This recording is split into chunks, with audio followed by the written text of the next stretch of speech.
O Trilhas da Democracia de hoje dá continuidade à série de 4 programas, a série especial de 4 programas, intitulada Crítica ao Punitivismo e ao Abolicionismo Penal. Hoje, a entrevistada é a professora titular do curso de Direito da Universidade Federal de Santa Catarina, que trabalha Brasil afora, ministrando cursos na área de criminologia e justiça restaurativa, a professora Vera Andrade. O tema do programa de hoje é justiça penal e justiça restaurativa. Professora Vera Andrade, é um prazer enorme recebê-la pela primeira vez aqui no Trilhas da Democracia. Seja muitíssimo bem-vinda. Muito obrigada, professor Marco. Agradeço enormemente o convite. É uma honra estar aqui e quero aproveitar para lhe parabenizar pelo projeto como um todo, Trilhas da Democracia. Projeto muito importante para nós brasileiros, para qualificar esse debate sobre a questão social, sobre a questão criminal, sobre a questão democrática, sobretudo. Professora, existe um texto da sua vasta obra que muito me agradou ler, que traz uma reflexão sobre a relação que deve existir entre abolicionismo penal e garantismo. Nesse texto se apresenta o necessário horizonte utópico do abolicionismo penal, mas fazendo a ressalva da necessidade da existência de uma mediação, né? Da necessidade da existência de um método que é exatamente o método garantista, o minimalismo garantista.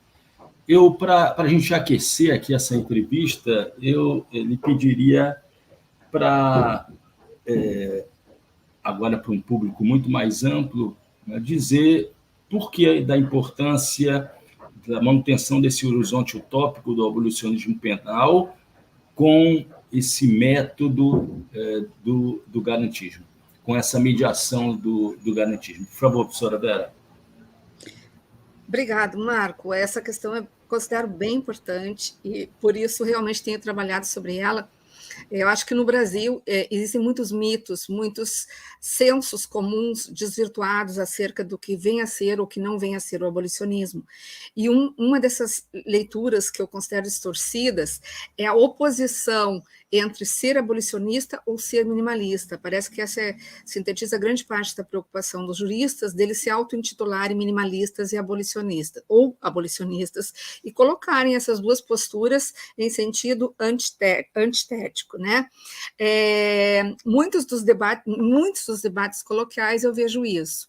E nesse texto em especial, o que eu quis demonstrar é que a oposição do abolicionismo não é o minimalismo, é o eficientismo penal, é o punitivismo populista em expansão, sobretudo a partir da era neoliberal, e que ele é o grande risco para a democracia, é o grande momento de autoritarismo do sistema penal, e que ele é o alvo da nossa luta comum, e tento reunir convergentemente, abolicionistas e minimalistas, mostrando justamente que, sem ter uma utopia abolicionista a médio e longo prazo, nós não conseguimos, por mais importantes que sejam as nossas lutas, tentar uma ultrapassagem, uma superação da pena.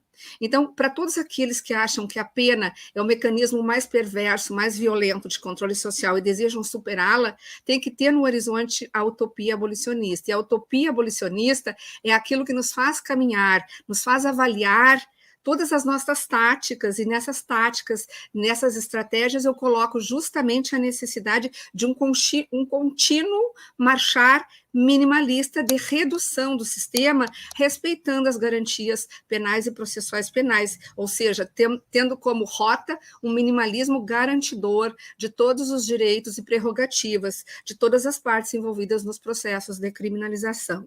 Então, evidentemente que o movimento abolicionista, as teorias abolicionistas, não são ingênuas a ponto de imaginarem que nós podemos um dia dormir com o sistema penal e acordar sem sistema sistema penal sem um processo histórico de mediação de uma mudança do método punitivo. E assim caminham as obras de Alessandro Barata e de Eugênio Raul Zaffaroni, por exemplo, nas quais eu me inspiro para propor uma utopia abolicionista com uma metodologia minimalista garantista. Então, eles fazem isso, sobretudo diante do assombroso encarceramento que toma conta do globo no mundo do capitalismo de barbárie, do capitalismo neoliberal. Né? Eles trabalham isso, Alessandro Barata, em nível da política criminal minimalista e Eugênio Zaffaroni em torno de uma dogmática redutora da violência do sistema penal. Então, acredito que esse é o caminho com o qual nós nos filiamos e consideramos mais o caminho mais próspero, né, mais importante, mais fecundo para essa árdua luta que é a redução do sistema penal. Ainda na fase de aquecimento e fazendo referência a um outro texto teu que está num pequeno livro, um pequeno grande livro que reúne vários textos sobre abolicionismo, né? E se faz a defesa da ideia de que abolicionismo é uma palavra que tem que ser sempre conjugada no plural, ou seja, abolicionismos. Você faz uma série de advertências de como, exatamente, desses mitos e mitos negativos acerca do que seja o abolicionismo. Você poderia elencar 2 ou 3 mitos desses que envolvem a ideia de abolicionismo, entre os quais esse de que existe apenas um abolicionismo penal? Sim, cada pergunta sua daria novos livros, né? Vou tentar ser didática e sintética, querido Marco, porque a ideia de que existem vários abolicionismos, né? Nós também trabalhamos no sentido de que a própria visão simplista, a própria visão de senso comum sobre o abolicionismo não tem essa dimensão e trabalha isso no singular, de maneira monolítica, de modo a tentar melhor alvejar algo que, na verdade, não é nem explicitado pelos críticos.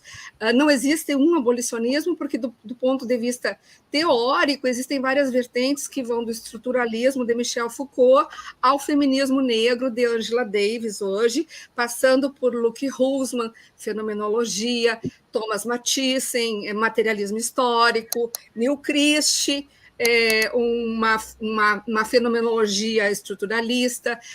No Brasil, nós temos o Grupo No Sol, nós temos Edson Passetti, com todo o seu vigor na PUC, nós temos Guilherme Moreira Pires, nós temos o Casal Batista, nós temos Maria Lúcia Caram, enfim, todos com base na criminologia crítica. Então, nós temos várias esferas de abolicionismo com diferentes pressupostos teóricos, metodológicos, históricos, porém, né, o que está em jogo é justamente a superação da cultura punitiva como denominador comum e da estrutura punitiva, da estrutura organizacional, simbólica, da ideologia punitiva que arrasta consigo todos nós, né, num único senso comum punitivista e, ao mesmo tempo, a estrutura complexa, a engrenagem estrutural das agências de controle, no sentido formal, que são a polícia, o Ministério Público, a Justiça e a prisão, sobretudo.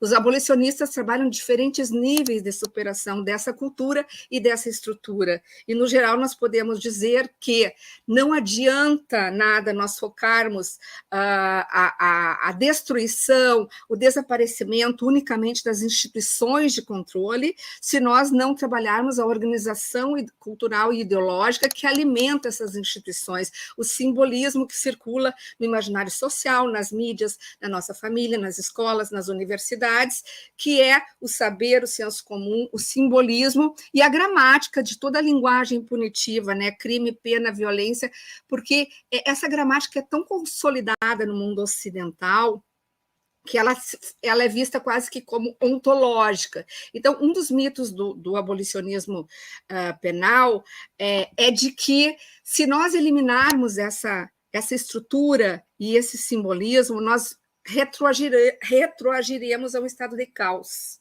né? Ao estado de desordem, ao estado de anarquia punitiva, que seria o estado natural originário antes da concentração do poder de punir pelo Estado moderno. E isso é um mito fundacional que faz com que nós trabalhemos com a dicotomia, ou que tem a travessia dicotomia ordem versus caos, como se esse sistema que está aí fosse a garantia da ordem, a garantia da paz social. Quando, com todo o saber desconstrutor, que é a criminologia, que são as criminologias críticas e os próprios abolicionismos, está demonstrado que ele é o maior produtor de violência. E o Estado, para monopolizar a violência, confiscou a vítima do processo decisório dos conflitos. Então, o que o Estado confiscou, na verdade, não foi a violência em si. O que o Estado confiscou foi o método de tratar a violência, que se tornou tão ou mais violento do que a violência que ele disse que pretendia conjurar. Né? O outro mito é colado nesse, é o da imprescindibilidade da pena de prisão, de que nós podemos reduzir o sistema, fazer e acontecer, mas nós temos que manter a prisão para os crimes graves. Então, esse mito também é um mito secularizado, é um mito que tem uma vigência secular na história ocidental, que cola segurança com encarceramento. Né? Como se assim, não é apenas a centralização de poder no Estado, é o uso da pena privativa de liberdade como pena central, o enjaulamento, como disse aqui a professora Marília, que seria a garantia da segurança de um nós contra eles. E isso porque toda a dinâmica punitiva está assentada em pressupostos muito ancestrais, que vieram muito antes de nós, e foram tecidos lá pela escolástica medieval, né, como a ideia do maniqueísmo e da oposição de um nós contra os outros, que significa que só quem pode monopolizar, mediar essa conflitividade potencialmente violenta, porque aí tem a ideia de que o homem é o lobo do homem, seria essa figura Estado e essa figura Estado-pena, Estado-prisão. Então, esses dois mitos são fundamentais serem superados para que a gente avance num modelo dialogal de trabalhar as questões da nossa sociedade. Vera, são suficientes esses dois mitos e eu gostaria de passar agora, depois de feito esse aquecimento, para a pesquisa que você coordenou, né, financiada pelo Conselho Nacional de Justiça, sobre justiça restaurativa, né, e que gerou um relatório de quase 400 páginas, intitulado Pilotando a Justiça Restaurativa, o papel do Poder Judiciário. Eu queria que você apresentasse, né, usasse esse espaço aqui para apresentar a pesquisa, as principais conclusões, as principais sugestões feitas e, centralmente, respondesse a seguinte pergunta em algum momento da tua fala. Né? Que tipo de modelo de justiça restaurativa é esse que vem se formando no Brasil? Por favor, Vera. Uau! Agora nós vamos aquecer mesmo, né, Marco? A sua pergunta realmente envolve toda a pesquisa. Eu vou tentar, de novo, ser sucinta na medida do possível. Esta pesquisa ela foi feita com fomento público, através de um financiamento do Conselho Nacional de Justiça, entre os anos 2016 e 2017, na verdade se estendeu até o ano de 2018, dada a envergadura da pesquisa, que originariamente eu acho que eu, como coordenadora, e a equipe, professora Aline Jorge Pedra Birol, e os acadêmicos Marina Leite, Juliana Camargo, e mais uns 2 ou 3 acadêmicos que participaram da pesquisa, não tínhamos noção, talvez, do que ela significasse. Essa pesquisa foi feita, então, mediante habilitação em edital do CNJ, em que o CNJ pedia que nós realizássemos, né, o grupo habilitado, que foi a nossa Universidade Habilitada, que foi a nossa, que realizou, através da sua fundação, José Arthur Boatê, que nós realizássemos um levantamento do estado da arte, da justiça restaurativa no Brasil, aquele momento, 2016. E assim fizemos um projeto de envergadura envolvendo pesquisa teórica, revisão bibliográfica da literatura, revisão normativa dos principais marcos normativos da JR naquele momento. Levantamos também as pesquisas sobre avaliações já existentes no mundo sobre os projetos de justiça restaurativa e a parte empírica de campo. Nós, com critérios de 4 critérios, basicamente, balizaram a seleção do campo, que foram, deixa eu ver se eu me recordo, primeiro, a atualidade dos projetos, os projetos que estavam em funcionamento, representatividade, nós queríamos a máxima representatividade regional, diversidade, nós queríamos visitar projetos que tivessem tendo diferentes experiências de justiça restaurativa, e o outro projeto, o outro requisito nosso foi possibilidade diante do orçamento e diante da necessidade de tempo e de viagens que demandaria nós transitarmos de norte a sul atrás da pesquisa sobre os projetos de justiça restaurativa. E a demanda, o objeto central, era entender, então, o estado da arte, quando essa justiça restaurativa tinha chegado no Brasil, como ela estava sendo conduzida, com que marcos teóricos, com que métodos, com que recursos humanos e materiais, com que objetivos, né? Definir um rosto destes projetos. E nós tínhamos como bússolas 2 publicações recentes de 2 resoluções do CNJ a nortear os projetos de justiça restaurativa no Brasil, que são a resolução número 129, que havia sido publicada no ano de 2010, versando sobre a política judiciária de resolução de métodos alternativos de resolução de conflitos, onde se dava ênfase à mediação. E em 2016, a resolução 225 dava ênfase a uma política nacional judicial de justiça restaurativa. Então, essa recente resolução, publicada em 2010, ela vem, né, com uma série de diretrizes para nortear a construção de programas de justiça restaurativa no Brasil, nos diferentes estados e tribunais. Então, nós fomos a campo, elegíamos com base nesses critérios os estados de Rio Grande do Sul, Santa Catarina, São Paulo, Minas Gerais, Recife, Pernambuco, Bahia e Distrito Federal. Distrito Federal, Rio Grande do Sul e São Paulo, porque estavam na frente de todos, por já terem tido alguns anos anteriormente experiências de projetos pilotos, né, financiados pelo Ministério da Justiça e pelo PNUD. Esses 3 estados saíram na frente no Brasil, e pelas nossas pesquisas, Pernambuco, Bahia, Santa Catarina e Minas Gerais estavam também à frente em termos de maturidade e de diversidade de projetos. O que nós vimos em linhas gerais foi que essas resoluções do CNJ alavancaram em termos quantitativos a produção de projetos de justiça restaurativa no Brasil, que apesar de nós termos eleito 7 estados, 22 naquela época 22 estados já estavam contando com projetos de justiça restaurativa. Então, nós recortamos, Marco, o estudo como sendo um estudo que nós chamamos da justiça restaurativa judicial, porque o locus da pesquisa seria o poder judiciário, e nós identificaríamos as suas várias localizações. E onde estavam e estão se sediando esses projetos?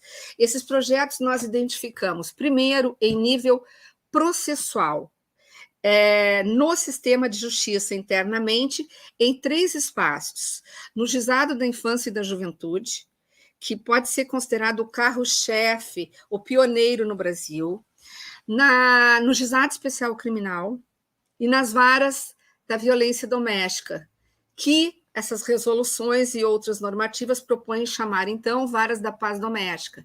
Esses 3 espaços são os espaços fundamentais onde estão sendo realizados programas de justiça restaurativa processual.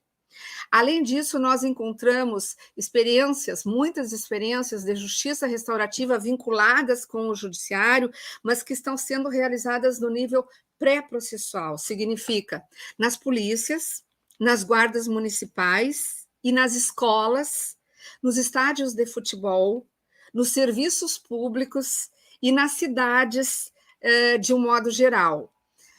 E, por último, nós identificamos projetos localizados no nível pós-processual, onde, nas varas de execução de penas privativas de liberdade, nos presídios e na socioeducação, nos estabelecimentos de cumprimento de medidas socioeducativas. E, nesses espaços, nós realizamos a nossa pesquisa.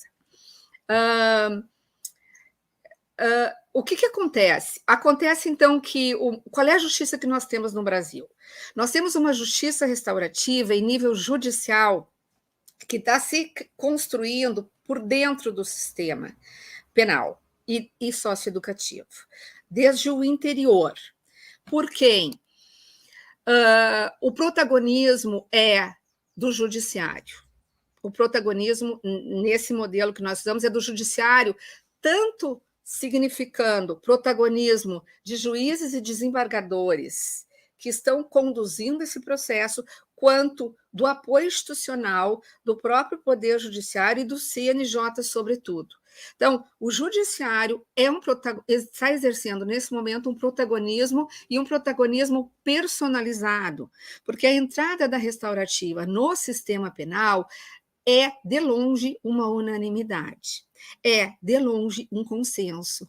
E ingressar com experiências restaurativas no interior do sistema de justiça exige uma luta constante contra-hegemônica, realizada por todos os seus protagonistas, que são não apenas os magistrados, mas funcionários de vários locais, funcionários que apoiam defensores, promotores, funcionários da socioeducação, psicólogos, professores, assistentes sociais, voluntários de todo o Brasil. Quer dizer, essas experiências contam com um enorme voluntariado. Então, é preciso dizer que, se o judiciário é um instrumento de controle social conservador, né, evidentemente que entrar com as experiências, os programas de justiça restaurativa, exige uma enorme energia e uma luta permanente para conseguir tudo, desde um espaço para alocar os programas, desde tempo, porque as jornadas desses profissionais, elas vão acontecer paralelamente às suas jornadas oficiais, não existem praticamente recursos, daí entrando na questão dos recursos, então elas vão se dar através de um casamento, de um protagonismo personalizado, mais um voluntariado, porque apesar da resolução do CNJ dispor sobre quase tudo, o dinheiro, né, não vem do judiciário, ou vem em muito pouca medida, né, para sustentar tudo isso. Vera, me permita fazer uma outra pergunta dentro do que você acaba de dizer agora. Quando você fala, a iniciativa vem de dentro do judiciário, mas só que a partir de um determinado momento você elencou uma série de servidores técnicos, como psicólogos, assistentes sociais, que desempenham um papel muitíssimo importante nas varas de família, nos juizados... Violência doméstica. Então, quando você fala, na verdade, que essas iniciativas vêm de dentro do judiciário, significa que esses profissionais, esses servidores, desempenham um papel fundamental.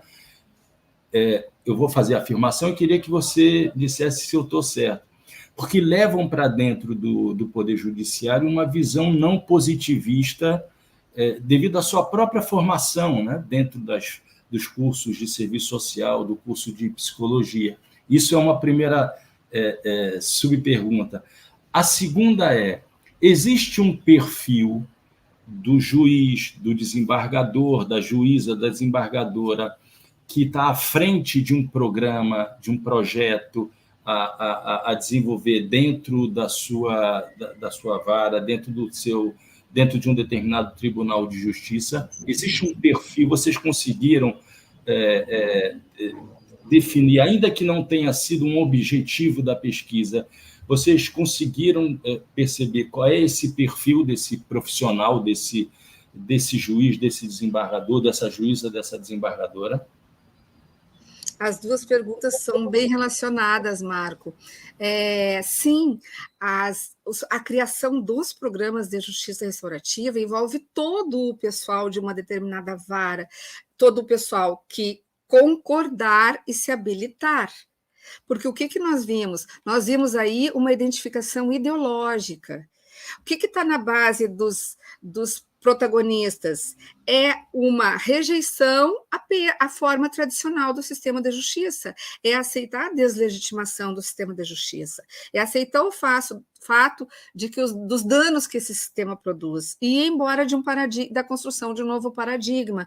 Isso está na base. E nós percebemos, então, o humanismo, né, a evitação do encarceramento. O que é isso? A postura minimalista, tirar conflitos do sistema de justiça e criar um outro canal, ainda que dentro dele, para escoar as questões, que, ao ver desses protagonistas, é menos violento, e que, sim, no seu formato, nos seus modelos ideais, é menos violento, e que não resulta em encarceramento. Então, tirar os conflitos dali e ir em busca de uma nova justiça.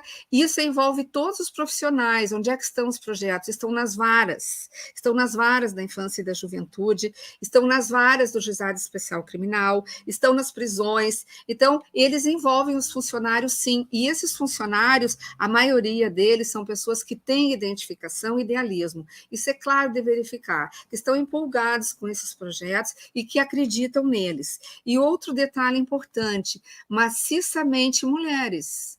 A presença do feminino, e não à toa, né, não por outro motivo, porque um feminino corresponde a uma ética do cuidado, e porque a justiça restaurativa vai caminhar para um paradigma do cuidado, para um paradigma do encontro, para um paradigma do diálogo, para um paradigma horizontal e da solidariedade, em detrimento do paradigma da apartação e da exclusão e da crueldade, que é o paradigma punitivo. Vimos a presença maciça de mulheres.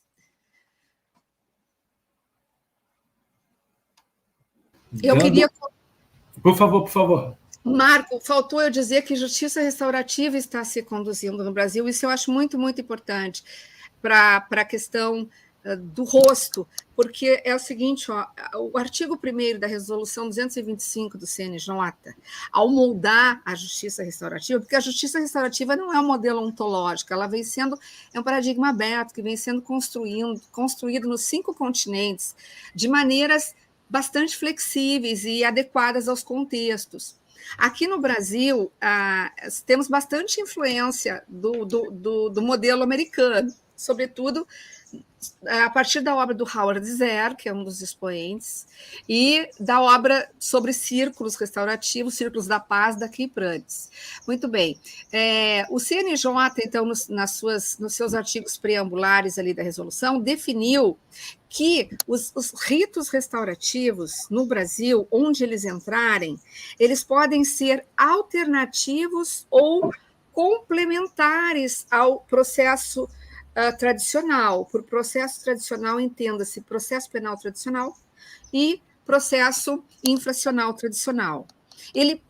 Essa resolução possibilitou a alternatividade da restaurativa em relação ao processo penal e infracional. No entanto, o que a nossa pesquisa, o nosso corpus, o nosso universo demonstrou é que existe um enorme receio em fazer isso e entrar com a restaurativa fazendo suspender os processos que estão em curso, quando ela é processual. Que, na verdade, há uma tendência a tramitarem os dois juntos, né? Então, uma vai para o Centro de Justiça Restaurativa, mas segue o processo, ou segue o processo infracional.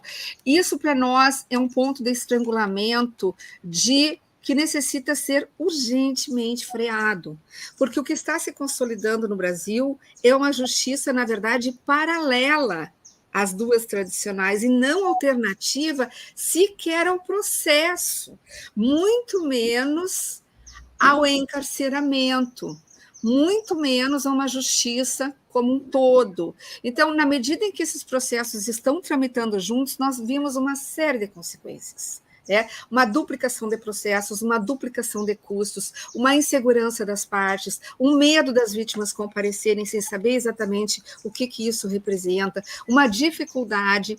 E outro rosto bem claro, então, nós sugerimos, inclusive, uma mudança de redação para a resolução número 225, dizendo que uma vez que o processo entre, e a entrada é discricionária, tá? A entrada é feita pelos juízes, geralmente, podendo ser também pelos promotores. Em alguns lugares, como Florianópolis, as próprias partes podem procurar diretamente o Centro de Justiça Restaurativa, como em outros lugares no Brasil, como na sua cidade, Recife. Então, isso é um ponto fundamental, né, de nós reconstruirmos toda a JR com o rito próprio dela e baseado no princípio da voluntariedade, que sempre vai nortear, ninguém vai ser obrigado a fazer JR. Então, Vera, só para deixar claro, a solução para isso que você acaba de dizer, da duplicação do processo, seria, no momento em que esse rito da justiça restaurativa começa a ser seguido, a extinção do processo penal, é isso? Suspensão. Suspensão. Imediata. Porque qual é o problema? Nós temos uma justiça entrando espontaneamente dentro de outra, e que existe muito pouco regramento e muito pouca regulação. Então, ela não tem autonomia, ela está funcionando às margens da justiça penal, inclusive fisicamente, geopoliticamente. A restaurativa está sempre numa salinha deste tamanho lá, alocada o pessoal da restaurativa. As sessões de restaurativa, às vezes, chegam a ser feitas no local da audiência, com aquelas mesas, com a imponência, com a ritualística, no fórum do tribunal do júri, sabe? São coisas totalmente atípicas dentro dos modelos de restaurativa que devem evitar tudo isso. Inclusive, o espaço deve ser um espaço horizontal, um espaço mais neutro, um espaço que não tenha figura de autoridade, que não tenha hierarquia. Então, nós estamos nos acomodando nos cantinhos do sistema oficial. E não existe um princípio e nem regras que digam que conflitos vão para a restaurativa. Com base em que princípio? Nós sustentamos o conflito, o princípio da voluntariedade, nós sustentamos que já existem prerrogativas, já existe o princípio do juizado especial criminal, que excepcionou o princípio da obrigatoriedade, já existe precedentes do nosso sistema jurídico para abrir outros princípios, justamente para tirar conflitos da órbita penal, sem que eles tenham que concorrer com o processo tradicional obrigatório. Isso desvirtua a entrada da JR, o input da JR. Não pode ficar a discricionariedade dos juízes e promotores, porque daí eu invoco outro mito da justiça restaurativa, Marco, e esse sim é um obstáculo ideológico profundo, que é o mito de que a justiça restaurativa só serve para pequenos crimes, para crimes de baixo poder ofensivo, para crimes menos graves. E essa ideia é que faz com que ela esteja orbitando em torno do núcleo duro do sistema, porque existe quase que um consenso, né, diante do punitivismo odierno, de que os crimes graves não se prestam a JR, e que é um mito brasileiro. Então, e outra... Não, por favor, termine. Não, e a outra questão, para finalizar o rosto... Não, eu me lembrei agora, quando você fala da necessidade na justiça restaurativa de uma relação horizontal, ao contrário dessa percepção verticalizada da autoridade, eu me lembrei de um momento da entrevista na semana passada com a professora Marília Montenegro, quando ela relatava isso, também numa pesquisa do CNJ, financiada pelo CNJ, que ela coordenou, que é vinculada à aplicação da Lei Maria da Penha, quando entrava um casal dentro de uma sala de audiência e a mulher dizia: mas vem cá, cadê o juiz? O juiz não está aqui, né? E ela dizia: então isso aqui não vale nada, se não tem a figura do juiz, isso aqui não vale nada. Ou seja, é tão profunda né, essa mentalidade, né, hierárquica, verticalizada da presença do juiz, né, que mostra o quanto esse terreno é difícil, né, para fazer avançar os ideais horizontais da justiça restaurativa. Eu havia me lembrado disso exatamente quando você tocava nesse assunto. Mas, por favor, você ia continuar? Mas essa lembrança é importante, Marco, em vários sentidos. Em verdade, nós realizamos as pesquisas paralelamente. Marília Montenegro, Fernanda Rosenblatt e o Grupo Asa Branca de Criminologia realizou a pesquisa sobre a justiça restaurativa na violência doméstica. E eu, Aline e nossos grupos realizamos a pesquisa sobre justiça restaurativa no Brasil em geral.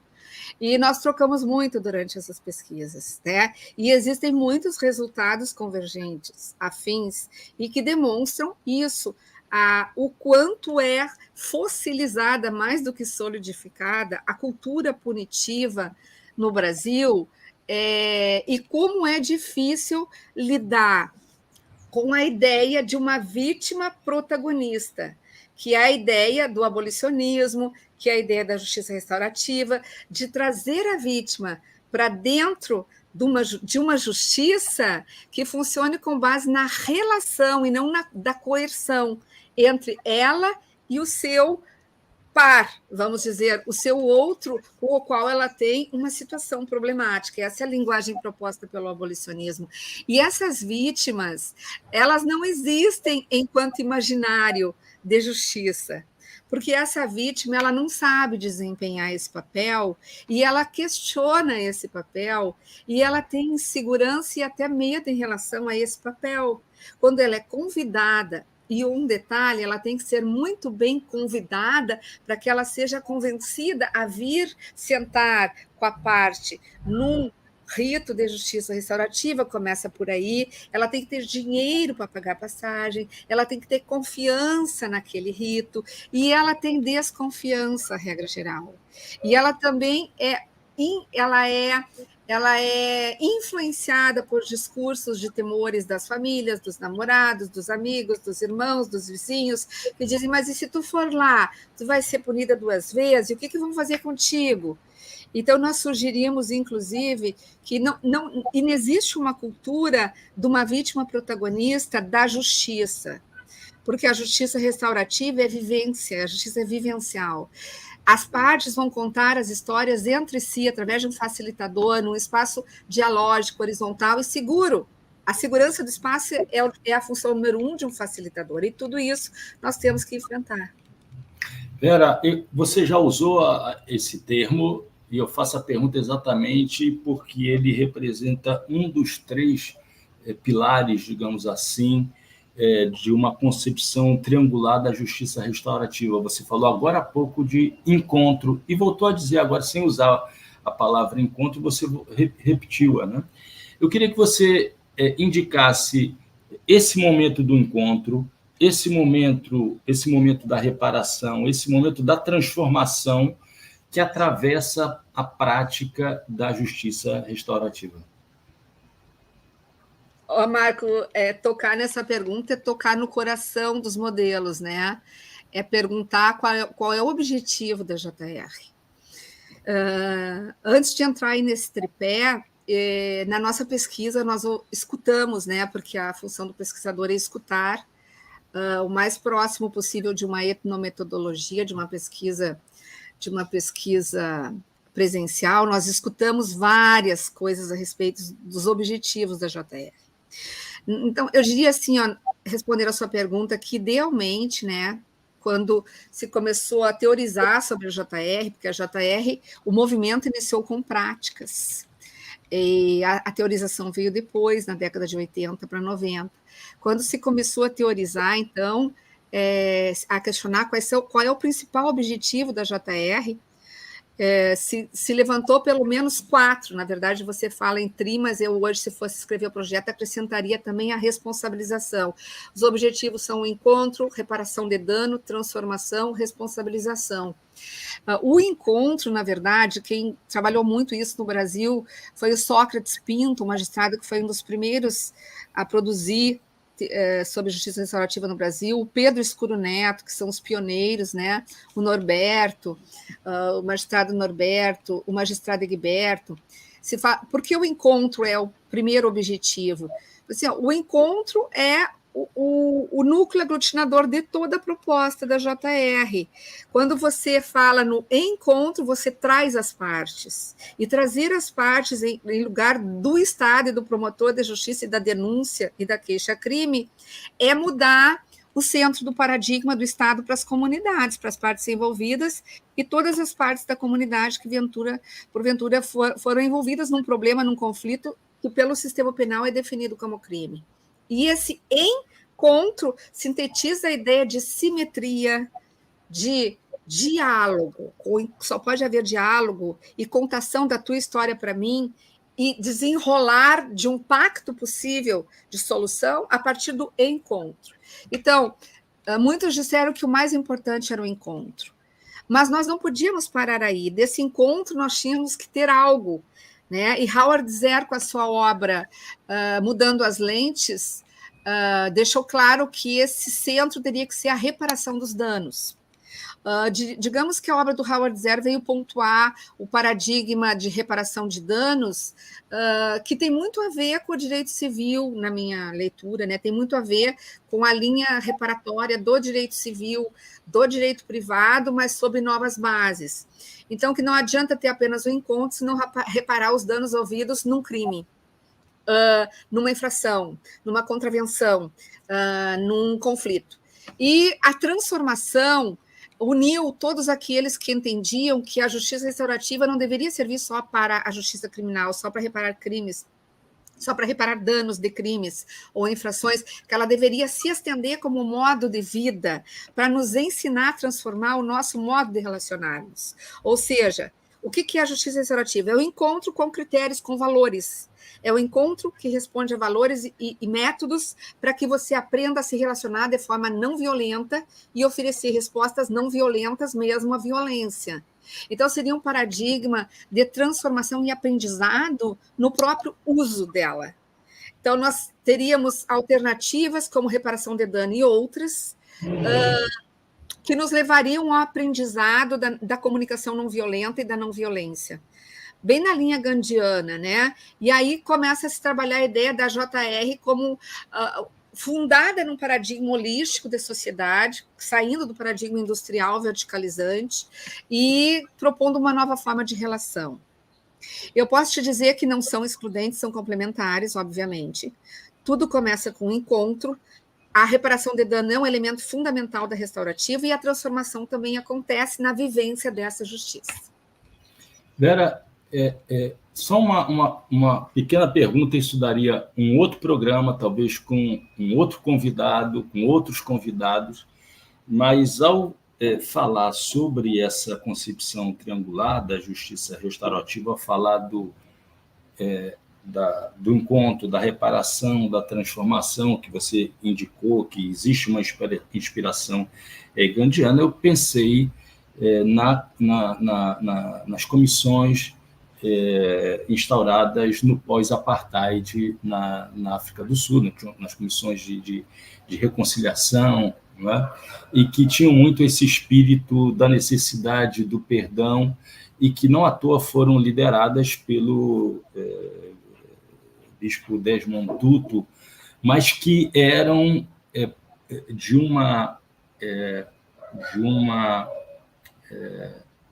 de um clima de tamanho peso, quer dizer, os relatos eram de tamanha violência e era uma espécie de catarse, né, do que se passava nessas sessões. Eu sei que a pergunta, talvez essa pergunta tenha que ser feita a Cecília no próximo programa, mas a justiça restaurativa carrega em si, traz em si alguma coisa desse momento catártico, né, que passa até pela confrontação entre, talvez, aquele que praticou um ato de violência, aquele que sofreu uma violência. Existe esse elemento que deve fazer parte desses processos? Tomara que eu consiga ascender a toda a riqueza da sua pergunta, porque ela me deu vários insights aqui, né? E me trouxe vários momentos. Primeiro lugar, passando ao Brasil, então, falamos de apartheid, de comissões da verdade e do nível de sofrimento, né, que implicou essa transição e colocando essa experiência no núcleo de um debate sobre justiça restaurativa. A experiência africana, ela é fundacional, ela nos traz um método de aplicação da justiça restaurativa, que são as comissões de verdade, um dos métodos mais potentes já usados na história, através do qual nós transcendemos o conflito individual e chegamos com a restaurativa à coletividade. E eu não queria encerrar essa entrevista sem deixar essa mensagem, que em sociedades colonizadas, como nós, como as africanas, como a sociedade africana, América Latina, sociedades que construíram a sua história com base no modo de produção periférico e com uma profunda violência colonizadora que se estende através de vários atos de colonialidade, a justiça restaurativa precisa ser suleada, precisa ser decolonizada, precisa ser africanizada lá, abrasileirada aqui. E foi isso que a África fez. A África africanizou o legado de uma justiça pensada para o Eurocentro e que teve líderes, protagonistas, né, humanitários de grande envergadura e resultados de grande envergadura.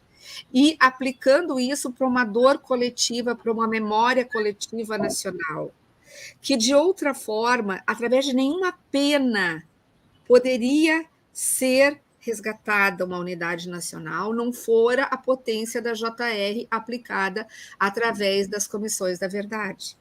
E no Brasil está se tentando fazer isso com a ditadura militar, com a escravidão. Então, as comissões da verdade estão entre os métodos mais potentes da JR para trabalhar questões de dor coletiva, de dano coletivo. E nenhuma sociedade como a nossa talvez tenha tantos danos coletivos e tanta memória de sofrimento para trabalhar como a brasileira. E nós temos a escravidão, nós temos a colonização, nós temos as ditaduras, nós temos o bolsonarismo, e isso é um espaço potente, muito mais potente do que a pena, do que qualquer pena, e muito mais potente do que o sistema carcerário bárbaro, inadjetivável que nós estamos atravessando. Então, aqui na periferia, aqui na brasilidade, nós temos que resgatar brasilidade, o Brasil que não se construiu, mas que existe em potência. E nesse sentido, Marco, é que eu tenho a minha pegada forte de utopia e de esperança na restaurativa como um método para a democracia como um todo, um método para fortalecer o debate público democrático, o debate público popular. E, nesse sentido, a minha utopia é que a restaurativa está acontecendo nas escolas, está acontecendo nas cidades, está acontecendo no serviço público, está acontecendo nos bairros, está acontecendo nas periferias, de forma autônoma. Ela não é um monopólio do poder judiciário instituído e não está sendo. Mas ela poderá vir a ser, como paradigma emergente, uma justiça autônoma, porque ela está sendo colonizada pelo judiciário com o que o judiciário sabe fazer, e ele sabe fazer o tradicional.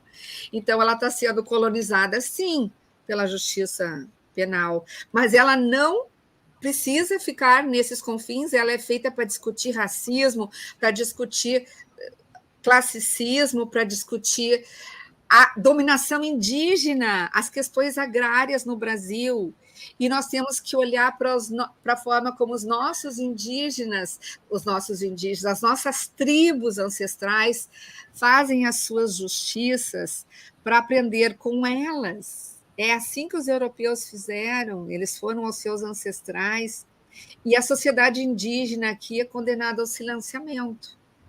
Então, e aí ao extermínio, né? E isso se tornou, no bolsonarismo, um crime contra a humanidade, uma criminalidade de profundas dimensões. Então, é escavar. Tem certas perguntas que são elaboradas pelo entrevistador, que são colocadas no roteiro, que num determinado momento você percebe, o entrevistador, de que essa pergunta já foi respondida, né? Essa pergunta que eu vou te fazer agora, ela, na verdade, foi respondida no decorrer dessa entrevista, mas eu insisto em fazê-la a fim de ainda escutar alguma coisa a mais, né?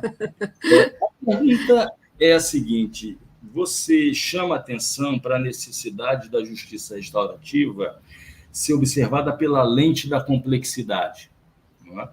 E a pergunta seria quais são os problemas decorrentes, né, do fato da justiça restaurativa ser vista, ser observada apenas e tão somente como uma técnica de solução de conflitos. Bom, acho que tenha ficado claro o porquê desse preâmbulo, né? Porque você respondeu isso. Mas eu gostaria que você reiterasse isso. Por que a justiça restaurativa não pode ser vista, não pode ser reduzida a uma simples técnica de solução de conflitos? Eu acho que é muito feliz você pontuar, porque esse é o ponto.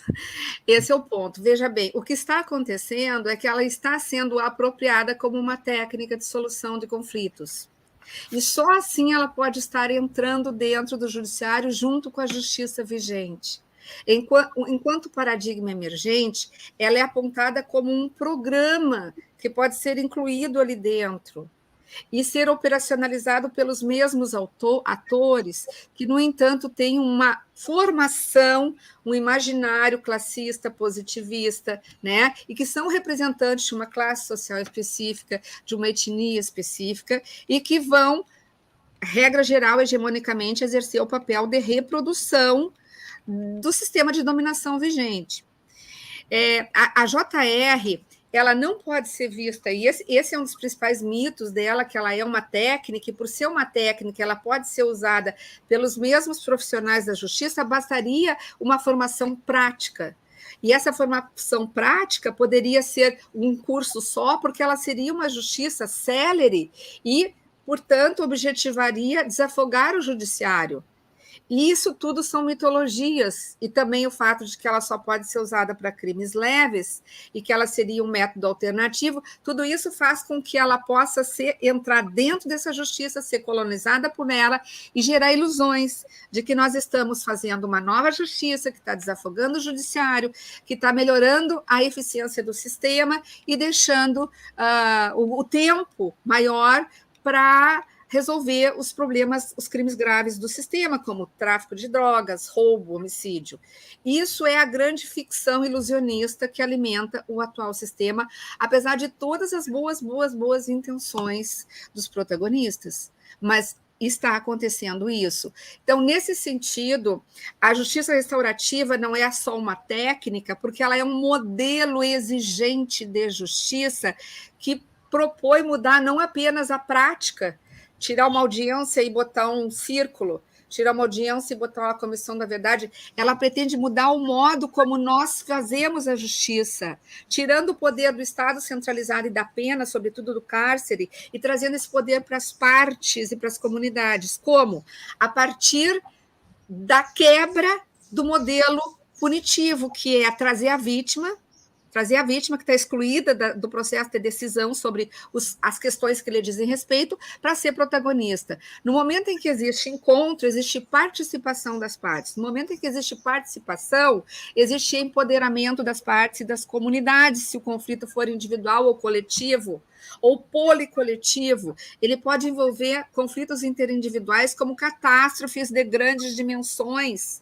Pensem no apartheid, pensem na escravidão, pensem nas ditaduras, pensem nas tragédias de Brumadinho, pensem nas questões ambientais. Então, tudo isso pode ser trabalhado com diálogo e construção de pactos. Construção de pactos, é isso que se espera dos encontros restaurativos, e pactos que poderão ser avaliados através de círculos, pós-círculos e várias pactuações. A justiça restaurativa trabalha com facilitadores, e só pode acontecer se existir voluntariedade.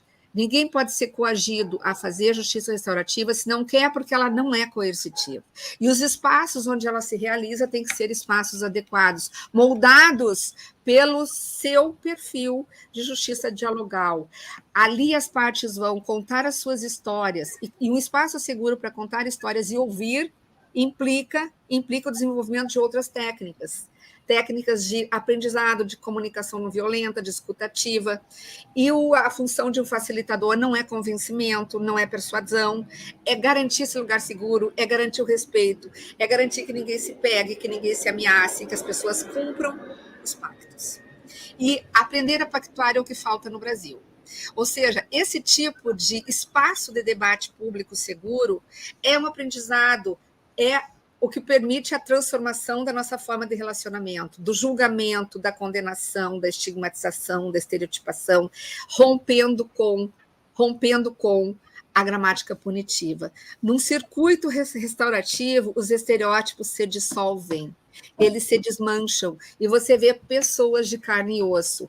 Eu não estou sendo romântica, eu já participei de vários círculos, eu já facilitei círculos, e tenho, assim, a capacidade de falar de esperança, né, desse novo modelo. Então, dificuldades enormes dentro do sistema de justiça, porque lá se mantém os fins da pena como fins da restaurativa, a prevenção de novos crimes. Isso não é um fim da restaurativa, isso é um fim da pena.